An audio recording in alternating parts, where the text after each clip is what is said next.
Hi friends, ನಾನು ಇವತ್ತು ನಿಮ್ಮನ್ನ ಒಂದು ಐತಿಹಾಸಿಕ ಸ್ಥಳಕ್ಕೆ ಕರ್ಕೊಂಡು ಹೋಗ್ಬೇಕಂತ ಬಂದಿದ್ದೀನಿ. ನಾನು ಇವಾಗ ಎಲ್ಲಿ ನಿಂತಿದ್ದೀನಿ ಅಂದರೆ ಬೈಂದೂರಿನ ಶಿರೂರಲ್ಲಿ ನಿಂತಿದ್ದೀನಿ. ಇಲ್ಲಿಂದ ಒಂದು 3 ಕಿಲೋಮೀಟ್ರು ಒಳಗಡೆ ಹೋಗ್ಬೇಕು. ಒಂದು ಐತಿಹಾಸಿಕ ಸ್ಥಳ ಅಂತ ಹೇಳಿದ್ನಲ್ಲ, ಆ ಸ್ಥಳದ ಹೆಸರು ಏನಂದರೆ ಸೋಮೇಶ್ವರ ಅನ್ನೋ ದೇವಸ್ಥಾನ ತೋರಿಸ್ಬೇಕು. ಮತ್ತು ನಿಮಗೆ ಅಲ್ಲಿ ಸುತ್ತಮುತ್ತಲಿನ ಪರಿಸರ ಹೇಗಿದೆ ಅಂತೇಳಿ ತೋರಿಸ್ತೀನಿ. ಬನ್ನಿ, ಸೋಮೇಶ್ವರ ದೇವಸ್ಥಾನದಲ್ಲಿ ನಿಂತ್ಕೊಂಡು ಮಾತಾಡೋಣ. ಬನ್ನಿ ಮುಂದೋಗೋಣ.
ಹಾಯ್ ಸ್ನೇಹಿತರೆ, ನಾನು ನಿಮಗೆ ಐತಿಹಾಸಿಕ ಸ್ಥಳಕ್ಕೆ ಕರ್ಕೊಂಡು ಹೋಗ್ತೀನಿ ಅಂತ ಹೇಳಿದ್ದೆ. ನಾನು ಕರ್ಕೊಂಬಂದಿರೋ ಸ್ಥಳ ಯಾವುದು ಅಂದರೆ ಸಾಕ್ಷಾತ್ ಶ್ರೀರಾಮಚಂದ್ರನೇ ಸ್ಥಾಪಿಸಿ ಪೂಜೆ ಮಾಡಿದಂಥ ಒಂದು ಈಶ್ವರನ ದೇವಸ್ಥಾನಕ್ಕೆ ಕರ್ಕೊಂಬಂದಿದ್ದೀನಿ. ಬನ್ನಿ, ಶ್ರೀರಾಮಚಂದ್ರರವರೇ ಪೂಜೆ ಮಾಡಿದಂಥ ಒಂದು ಈಶ್ವರ ಲಿಂಗನ ತೋರಿಸ್ತೀನಿ. ಅಲ್ಲಿ ನಾಗತೀರ್ಥ ಅಂತಿದೆ, ಅದನ್ನು ತೋರಿಸ್ತೀನಿ. ಅಲ್ಲಿದು ವಿಶೇಷತೆ ಏನು ಅಂತ ಭಟ್ರ ಹತ್ರ ಕೇಳಿ ತಿಳ್ಕೊಳ್ಳೋಣ. ಬನ್ನಿ, ಆ ದೇವಸ್ಥಾನಕ್ಕೆ ಹೋಗೋಣ.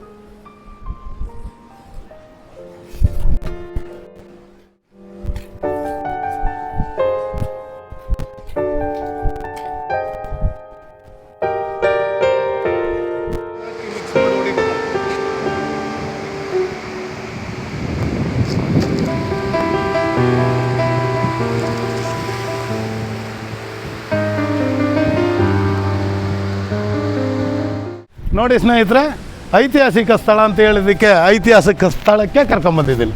ಬನ್ನಿ ಒಳಗೆ ಹೋಗೋಣ.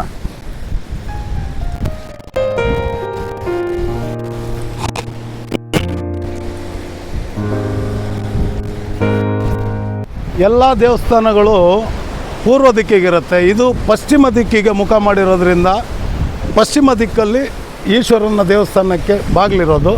ಬನ್ನಿ, ದೇವರ ದರ್ಶನ ಮಾಡೋಣ. ಮತ್ತು ಭಟ್ರ ಹತ್ರ ಮಾತಾಡ್ತೀನಿ. ಭಟ್ರ ಹತ್ರ ಮಾತಾಡಿ ಇಲ್ಲಿದು ಇತಿಹಾಸ ಏನಿದೆ ಅದನ್ನು ತಿಳ್ಕೊಳ್ಳೋಣ. ಬನ್ನಿ, ದೇವಸ್ಥಾನದೊಳಗೆ ಹೋಗೋಣ.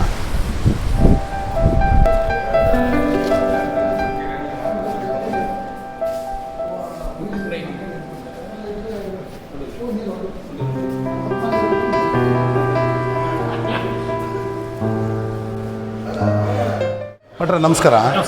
ನಾನು ಈಗ ಈ ದೇವಸ್ಥಾನಕ್ಕೆ ಬಂದಿದ್ದೀನಿ. ಈ ದೇವಸ್ಥಾನದ ಇತಿಹಾಸ ಏನಂತ ಸ್ವಲ್ಪ ಹೇಳೋಕ್ಕಾಗತ್ತಾ? ಹರಶಂಭೋ ಮಹಾದೇವ ವಿಶ್ವೇಶಾಮರವಲ್ಲಭ ಶಿವಶಂಕರ ಸರ್ವಾತ್ಮನ್ ನೀಲಕಂಠಾಯ ಶಂಭವೇ ಅಮೃತೇಶಾಯ ಶರ್ವಾಯ ಮಹಾದೇವಾಯ ತೇ ನಮಃ. ವಿಶೇಷವಾಗಿ ಬೈಂದೂರಿನಿಂದ ಒಂದು 2 ಕಿಲೋಮೀಟರ್ ದೂರದಲ್ಲಿರುವಂತಹ ಕಡಲ ತೀರದಲ್ಲಿ ಇರ್ತಕ್ಕಂತಹ ಪಶ್ಚಿಮಾಭಿಮುಖವಾಗಿರ್ತಕ್ಕಂತಹ ಸೋಮೇಶ್ವರ ಕ್ಷೇತ್ರ. ಈ ಸೋಮೇಶ್ವರ ಕ್ಷೇತ್ರವು ಶ್ರೀರಾಮಚಂದ್ರನಿಂದ ಪ್ರತಿಷ್ಠೆ ಆಗಿದೆ ಅಂತ ಹೇಳಿ ಪುರಾಣಗಳಲ್ಲಿ ಉಲ್ಲೇಖವಿದೆ. ಇಲ್ಲಿ ಪ್ರಧಾನ ದೇವರಾಗಿ ಸೋಮೇಶ್ವರ, ಪರಿವಾರ ದೇವರಾಗಿ ಮಹಾಗಣಪತಿ, ನಾಗದೇವರು, ಬ್ರಹ್ಮ, ನವಗ್ರಹ, ಆಂಜನೇಯ, ಮಹಾಗಣಪತಿಗಳು ಇದೆ. ಇಲ್ಲಿ ಪ್ರತಿ ವರ್ಷವೂ ಆಟಿ ಅಮಾವಾಸ್ಯೆಯಂದು ವಿಶೇಷವಾಗಿರ್ತಕ್ಕಂಥ ಸಮುದ್ರ ಸ್ನಾನ, ದೇವತಾ ದರ್ಶನ ಮತ್ತು ಜಾತ್ರೆ ಆಗ್ತದೆ. ಮತ್ತು ಇಲ್ಲಿ ಪ್ರತಿ ವರ್ಷವೂ ಶಿವರಾತ್ರಿಯ ಸಂದರ್ಭದಲ್ಲಿ ಈ ಸೋಮೇಶ್ವರನ ಸನ್ನಿಧಾನದಲ್ಲಿ ಮಹಾರುದ್ರ ಹೋಮ, ವಿಶೇಷವಾಗಿ ಎಲ್ಲ ಧಾರ್ಮಿಕ ಕಾರ್ಯಕ್ರಮಗಳು ನಡೀತದೆ. ಮತ್ತು ಇದು ಕಡಲ ತಡೆದಲ್ಲಿ ಇರುವಂಥ ಕ್ಷೇತ್ರ ಅದಕ್ಕೋಸ್ಕರವಾಗಿ ಈ ಕ್ಷೇತ್ರಕ್ಕೆ ಪ್ರತಿನಿತ್ಯವೂ ಪ್ರವಾಸಿಗರು ರಾಜ್ಯದ ನಾನಾ ಭಾಗಗಳಿಂದ ಬಂದು ಸಮುದ್ರ ಸ್ನಾನವನ್ನು ಮಾಡಿ ದೇವರ ದರ್ಶನವನ್ನು ಮಾಡಿ ಈ ಸೋಮೇಶ್ವರನ ಪೂರ್ಣಾನುಗ್ರಹಕ್ಕೆ ಅನುಗ್ರಹವನ್ನು ಹೊಂದ್ತಾರೆ, ಪಡ್ಕೊಳ್ತಾ ಇದ್ದಾರೆ. ಈ ಕ್ಷೇತ್ರದಲ್ಲಿ ಮತ್ತು ಧಾರ್ಮಿಕವಾಗಿ ಈ ಪಿತೃಗಳ ಕಾರ್ಯ ಮಾಡುವುದು ಭಾರಿ ವಿಶೇಷವಾಗಿದೆ.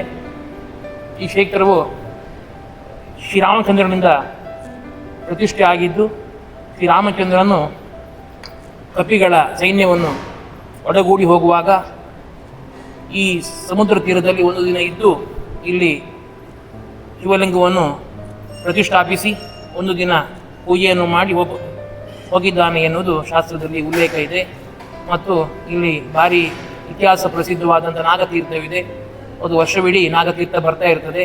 ಈ ತೀರ್ಥದಿಂದಲೇ ದೇವರಿಗೆ ಅಭಿಷೇಕ ಎಲ್ಲ ಮಾಡ್ತೇವೆ.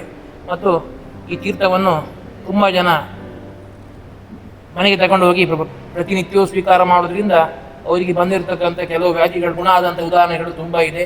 ಈ ತೀರ್ಥಕ್ಕೆ ಒಂದು ಭಾರಿ ಶಕ್ತಿ ಇದೆ ಅಂತ ಹೇಳಿ ಈ ತೀರ್ಥವನ್ನು ಸ್ವೀಕಾರ ಮಾಡಿದಂತಹ ಪ್ರತಿಯೊಬ್ಬರು ಆ ಶಕ್ತಿಯ ತೀರ್ಥದ ಒಂದು ಶಕ್ತಿಯನ್ನು ಅವರವರೇ ಅದನ್ನು ಪಡ್ಕೊಂಡಿದ್ದಾರೆ. ಮತ್ತು ಈ ಕ್ಷೇತ್ರದಲ್ಲಿ ಪ್ರತಿನಿತ್ಯವೂ ಬೆಳಿಗ್ಗೆ ಮತ್ತು ಸಂಜೆ 2 ಹೊತ್ತುಗಳ ಕಾಲ ಪೂಜೆ ಇದೆ. ಈ ಕ್ಷೇತ್ರಕ್ಕೆ ಭಕ್ತಾದಿಗಳೆಲ್ಲ ಬಂದು ಈ ದೇವರ ಅನುಗ್ರಹಕ್ಕೆ ಪಾತ್ರರಾಗಬೇಕಾಗಿ ತನ್ಮೂಲಕವಾಗಿ ಕೇಳಿಕೊಳ್ತಾ ಇದ್ದೇವೆ. ಮತ್ತೆ ಇದು ಟೈಮಿಂಗ್ ಏನಾದರೂ ಇದೆ, ಇಷ್ಟೊತ್ತಿಗೆ ತೆಗೆಯುತ್ತೆ, ಇಷ್ಟೊತ್ತಿಗೆ ಕ್ಲೋಸ್ ಆಗುತ್ತೆ ಅನ್ನೋದು? ಈ ದೇವಸ್ಥಾನ ಬೆಳಿಗ್ಗೆ 9:00ವರೆಗೆ ಓಪನ್ ಆಗ್ತದೆ, ಮಧ್ಯಾಹ್ನ 12 ಗಂಟೆವರೆಗೆ ಇರ್ತದೆ. ಮತ್ತೆ ಸಂಜೆ 4:00ವರೆಗೆ ಓಪನ್ ಆಗ್ತದೆ, ಮತ್ತೆ 6 ಗಂಟೆ ಕ್ಲೋಸ್ ಆಗ್ತದೆ, 6:30ವರೆಗೆ ಕ್ಲೋಸ್ ಆಗ್ತದೆ. ಧನ್ಯವಾದಗಳು ನಿಮಗೆ.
ಈಗ ನಮ್ಮ ಈ ದೇವ್ರ ಬಗ್ಗೆ ನೀವು ಕೇಳಿದ್ರಿ, ಭಟ್ರ ಬಾಯಲ್ಲೇ ಭಟ್ರು ಏನು ಮಾತಾಡಿದ್ರು ಅಂತೇಳಿ.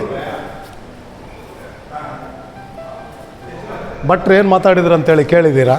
ಹಾಗೆ ಬನ್ನಿ, ನಾಗತೀರ್ಥ ಅಂತಿದೆಯಂತೆ, ಸರ್ವರೋಗಕ್ಕೂ ಮದ್ದು ಅಂತಲೂ ಹೇಳ್ತಾರೆ. ಕೆಲವರಿಗೆ ಎಲ್ಲರಿಗೂ ಆಗುತ್ತಂತನೂ ನಾನು ಹೇಳಲ್ಲ, ಎಲ್ಲರಿಗೂ ಆಗಲ್ಲ ಅಂತಲೂ ಹೇಳಲ್ಲ. ಬನ್ನಿ ನಾಗತೀರ್ಥನ ನೋಡೋಣ.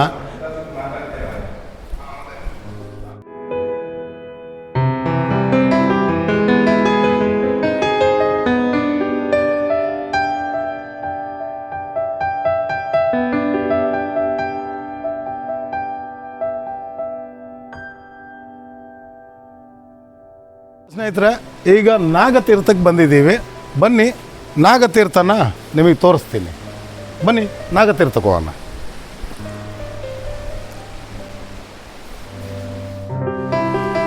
ಇಷ್ಟಂಗೆ ಕುಂಡಕ್ಕೆ ಬಾ.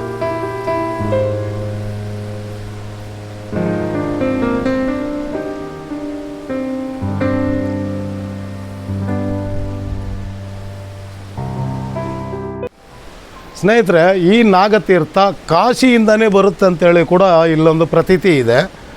ಇಲ್ಲಿ ಮೇಯ್ನು ನಾಗನೇ ಪ್ರಧಾನ, ಮತ್ತು ಈ ನೀರು ಮಾತ್ರ ಕಾಶಿಯಿಂದ ಬರುತ್ತೆ ಅಂತಲೇ ಹೇಳ್ತಾರೆ. ಇಲ್ಲಿಂದ ಸ್ಟಾರ್ಟಾಗಿ ಈ ನೀರು ಈ ಕುಂಡ ತುಂಬಿ ಹಾಗೆ ಸಮುದ್ರ ಹೋಗಿ ಬೀಳುತ್ತಂತಲೂ ಹೇಳ್ತಾರೆ. ಬನ್ನಿ ಮುಂದೆ ನಿಮಗೆ ಪ್ರಕೃತಿ ಸೌಂದರ್ಯನ ತೋರಿಸಿ ಈ ವಿಡಿಯೋನ ಇಲ್ಲಿಗೆ ಕೊನೆ ಮಾಡ್ತಾಯಿದ್ದೀನಿ. ನನ್ನ ವಿಡಿಯೋನ ಇದುವರೆಗೂ ಯಾರು ಸಬ್ಸ್ಕ್ರೈಬ್ ಮಾಡಿಲ್ವೋ ಸಬ್ಸ್ಕ್ರೈಬ್ ಮಾಡ್ಕೊಳ್ಳಿ, ಲೈಕ್ ಮಾಡಿ, ಶೇರ್ ಮಾಡಿ, ಕಮೆಂಟ್ ಮಾಡಿ.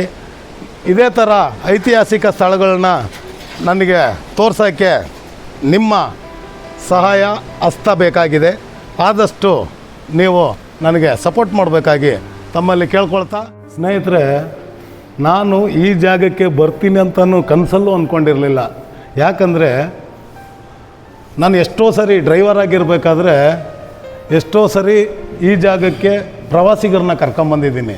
ಆದರೆ ಈ ಜಾಗದ ನಿಮಗೆ ತೋರಿಸ್ಬೇಕು ಅನ್ನೋದು ನನಗೆ ಯಾರೋ ಒಬ್ಬರು ಹೇಳಿದರು, ಈ ಥರ ಇದೆ ಅಲ್ಲಿಗೆ ಹೋಗಿ ಮಾಡಿ ಅಂತೇಳಿ. ಇಲ್ಲಿ ಬಂದ ಮೇಲೆ ಗೊತ್ತಾಗ್ತದೆ ನಾನು ಇಲ್ಲಿಗೆ ಒಂದು 100 ಸರಿ ಬಂದಿದ್ದೀನಿ ಅಂತ. ಹಾಗಾಗಿ ಅವನಿಗೆ ಇಷ್ಟ ಇತ್ತೇನೋ ಇವತ್ತು ನಾನು ಇಲ್ಲಿಗೆ ಬರಬೇಕು ಅಂತ ಬಂದಿದ್ದೀನಿ.